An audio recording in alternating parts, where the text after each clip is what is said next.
Before you ordained, I remember before I ordained, in Bangkok, I was teaching English at university there, and I was planning to go to India, and so I had an airplane ticket to India, and then this question: should I ordain, or should I go to India first and see what I find there?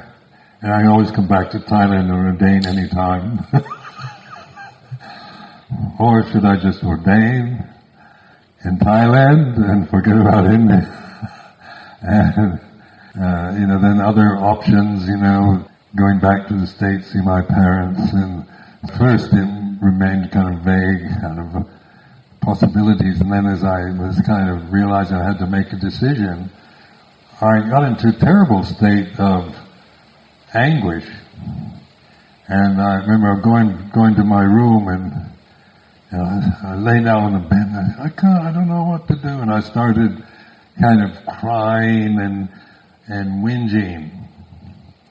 And I lay there on the bed, and I don't know what to and then an inner voice, something inside me said, "Shut up and ordain."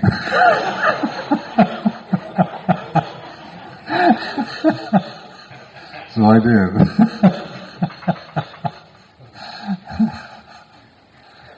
I just did it, and then when you think about it, then it's the thinking process always takes you to uncertainty. So I decided just do it. That's what it meant, and I did. And of course I didn't. I thought 2 years would be enough. Americans, we're so conceited that we think we can learn everything in 2 years. I thought 2 years is enough. I'll just determine 2 years. This is my 45th year, actually. So you could get hooked. But the thing is that it's commitment. Like the Samana life, like this is a alms mendicant order. So I find it, because I've been living in the UK for many years, and living as a bhikkhu there has not really been a problem. It's not, like you have people who are generous, and like our monasteries are well supported from both the Asian communities that live in England and as well as the British continental Europe. So you have, the requisites. Things are very abundant. But the thing is, sometimes it's too luxurious. We kind of expect too much, and our lives, we can take it for granted. Where actually, like the samana is always reflecting on. We have these called samana sanya reflections.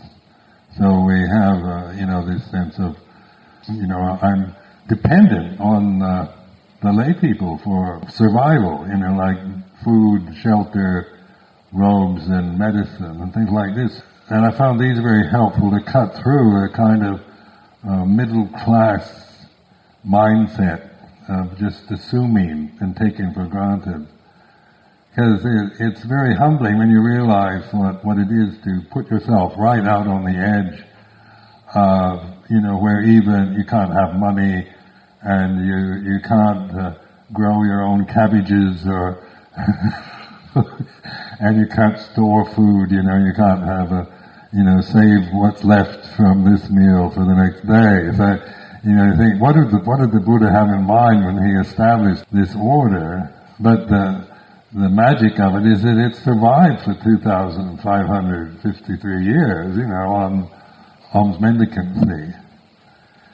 And of course it does, it does work. But the thing is, like, we can begin to just take, like in Thailand, it's because it is a Buddhist country, it's so easy to just take it for granted that people are going to feed you and things like this, and That's where sometimes these tudong walks, where you go wandering, because you're kind of, like here at Nanachat, you can take a lot for granted, that you're wandering around different parts of Thailand, you don't know where your next meal's coming from.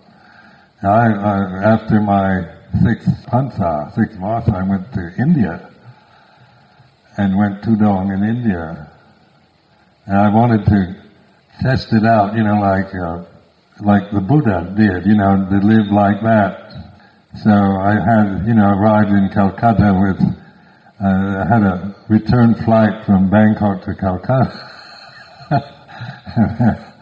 And then arriving in Calcutta, this was 1972, I think. And India, at that time, the Bangladesh had separated from, Pakistan. So in Calcutta there was all these refugees on the streets. And I saw, people dying right on the pavements, and whole families camped out on the pavements and in the train stations and things like this. And so I thought, when I arrived, I thought, my God, what am I doing, they've got so many beggars here, and I'm just another one.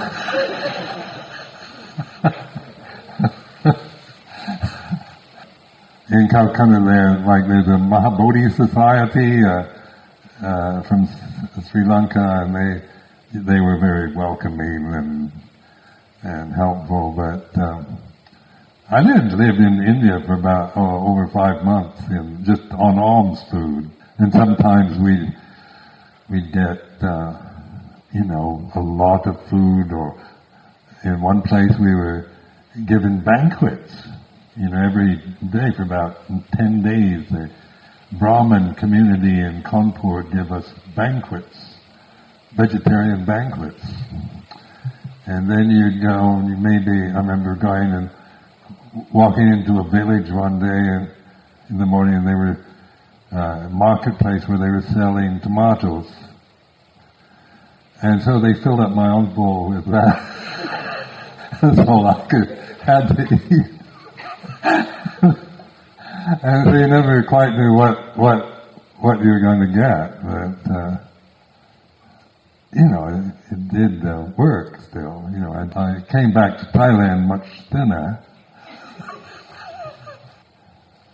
but the important thing is to like the 8 precept form is very good, and that's what's available here in Thailand. That's enough, but the point is to develop the path, like liberation from ignorance. We get caught up in forgetting that, and like in the West, it's so easy to, attitudes of Western society are very different, and so you have to deal with a lot of pressure to make everything equal and so forth, and then you're part of an ancient tradition, and then you're obliged to hold be loyal to that tradition, so you can't really change it, and then the problems, the misunderstandings that evolve from that. So it's like been a lot of criticism and blame going on. But the point, is always to develop awareness around how things do affect you. So, when I get blamed or criticized, I found that I used to be one who didn't know how to take criticism, and so people had to be very careful and not offend me or say anything critical, because either I'd blow it, I had to lose my temper, or I'd be terribly hurt, and so and so as you get to know yourself more, you begin to see your weak point. And here I was head of a community in England, and you have to, really develop. You can't be one who can't take criticism, because you're the focus of so much attention. So I deliberately cultivated an interest in getting people to criticize me.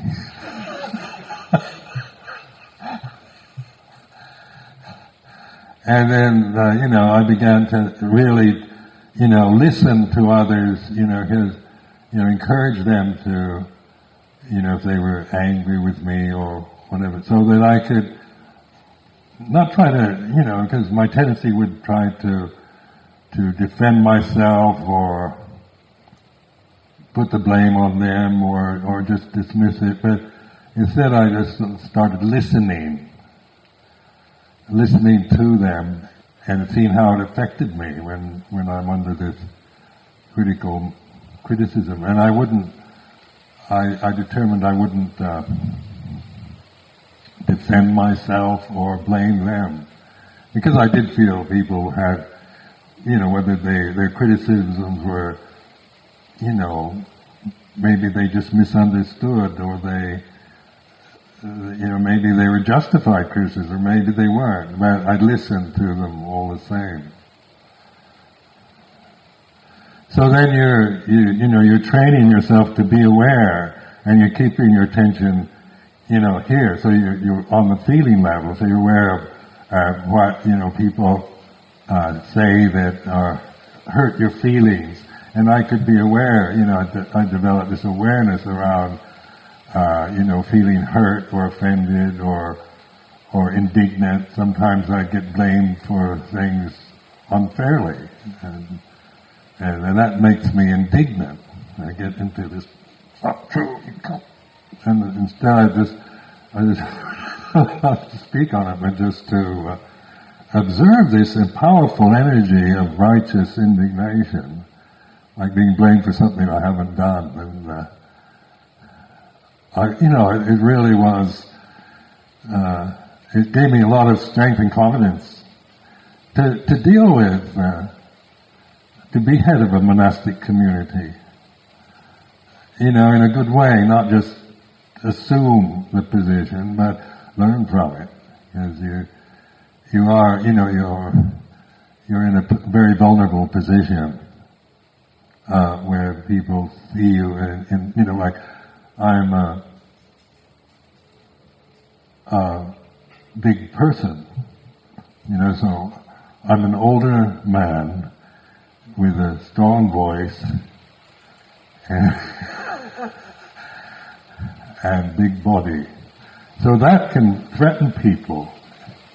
Not that I'm going around, bullying them or threatening them, but just the size and the impression they have, like Ajahn Sumedho is like this, and that I can't accommodate. I can't change my size and age and all that, but you realize how so many things, like the way you walk or look at somebody, can cause them some kind of emotional reaction that may not be intended by me at all, but is part of their karma. They're relating to fathers or teachers or authority figures and whatnot. Then the point is to really call attention, not to blame or justify, but to try to encourage them to observe the fear they have, or the feeling of being threatened by me is like this. And after that, I could deal with praise and blame and success and failure and whatnot. I think, we all dread being blamed. And living in the UK, there's a very blaming society. Always, anything goes wrong there, who's to blame? So you're trying to find somebody to blame everything for. And then I could see this tendency in myself, something goes wrong and say, who's to blame? And then almost the first reaction. And I watch this and I go, why do I do that? Why do I always have to feel when something goes wrong, or somebody didn't lock the door when they should have, or whatever, who's to blame? And so I started observing this. It's a habit tendency. And then you tend to either, look for somebody or you blame yourself. You can feel guilty. If you accuse somebody of something they haven't done, then you feel guilty. Or maybe I'm to blame. Maybe I'm the one that left the door unlocked.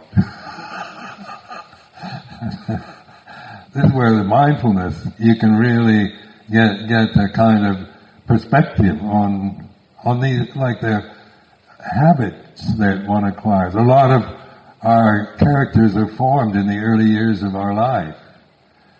It's not like you're consciously doing this, or you don't choose to do it. It's just automatic reactions and attitudes and assumptions you pick up, maybe from your parents or your family or your group, and that can follow you through your whole life.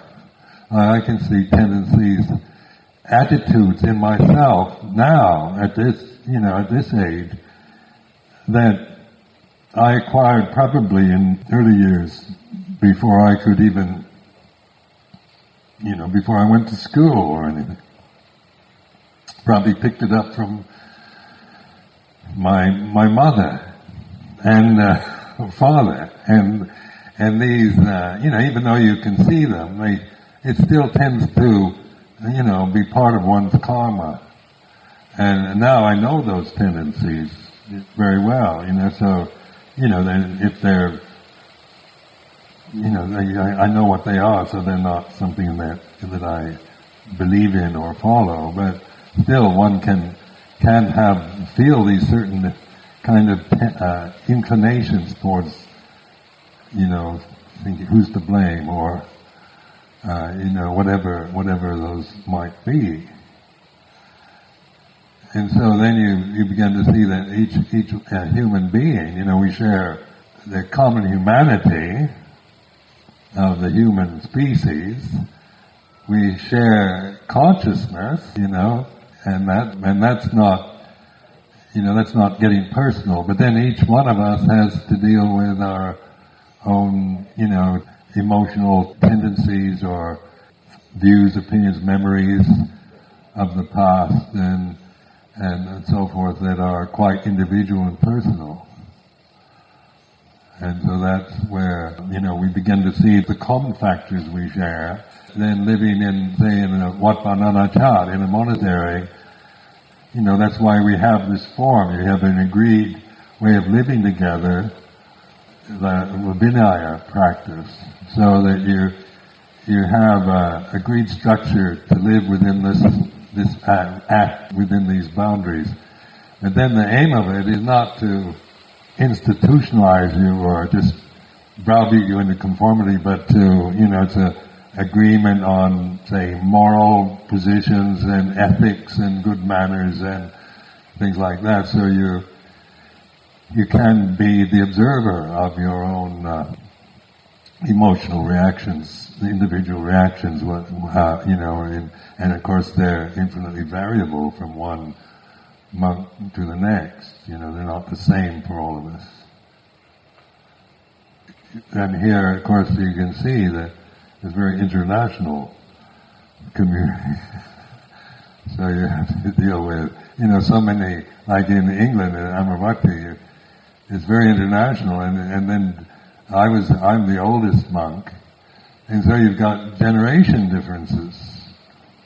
So, I find somebody of my generation finds it sometimes very difficult to understand the younger generation. Because my expectations, my conditioning from the 1930s and 40s is very different from what most of you have. And so this is what how I tend to interpret experiences through my own, attitudes acquired through the cultural conditioning that was available to me at that time.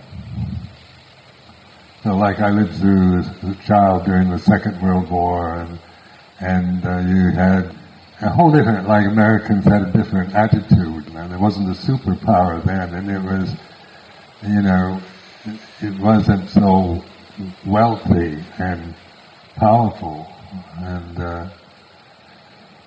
it had much more restraint, and it was more kind of wasn't so free to just do anything you wanted. Then in the 60s, everything kind of opened up into this, kind of freedom to say or do anything you feel like, and drugs and whatnot. So in the 60s, I became a monk.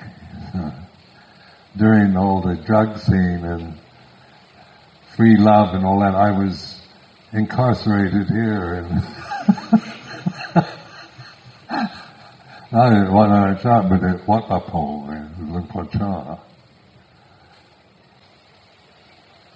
Like the monastic form itself is helpful, because it's you're kind of committed to. You don't have the freedom to just do what you want. You more or less, even though one could leave at any time, it's not like it's a prison and the gun is held to your head and you have to stay. But it's not so easy to leave. Where if you're a layperson, you can more or less come and go and do what you want, and because you have that kind of freedom, and there's nothing, there to kind of hold you for very long.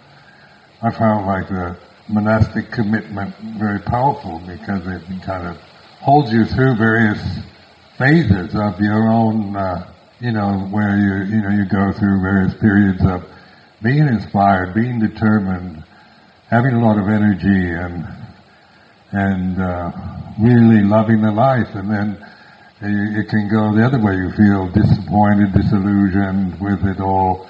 But you have a way of learning from both the positive and the negative.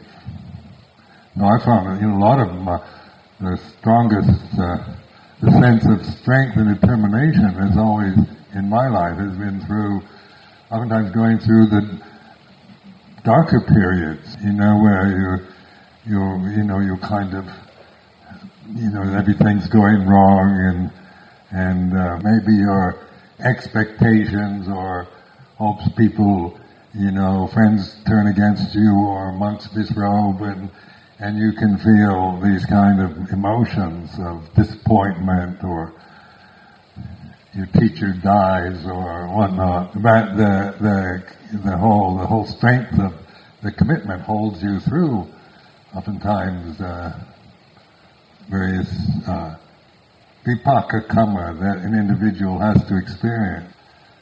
And then I found oftentimes through the difficult patches is where I get the most strength, because when everything's going well, it's kind of you get energy and that from being praised and having good friends and everything blossoming and going in a way that support you, but then it can go the other way.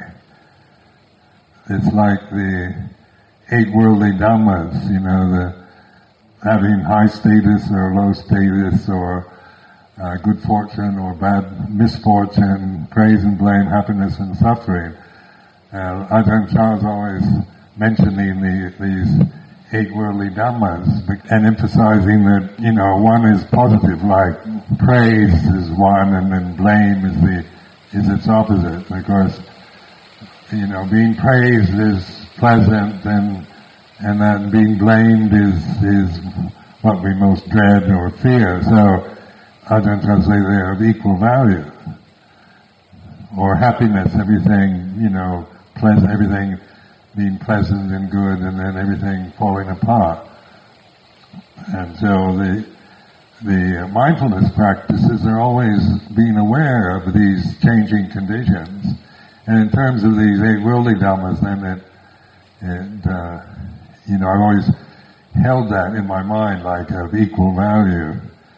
So when I'm being praised and honored and admired, then it's like this, and when I'm being criticized and blamed, then it's like this. So the awareness is the same, that the condition might be, praised, and then, or it might be blamed. you're observing conditioned phenomena rather than just trying to, always be praised and be happy and be inspired by life, because this realm isn't, it's a mixture of both praise and blame, happiness, suffering, good fortune, misfortune, having an important position or losing it, being rejected by society or whatever. These things are uncertain, and we can't control the worldly conditions to do what we want, but we can observe them. And that's the path, is being able to trust in this awareness, this mindfulness, sati, sampajanya, and then panya is our ability, like you discern this, you have this insight into this, and it is just the simplicity of being aware, awake, and observing, rather than somebody who's trying to get something or get rid of something.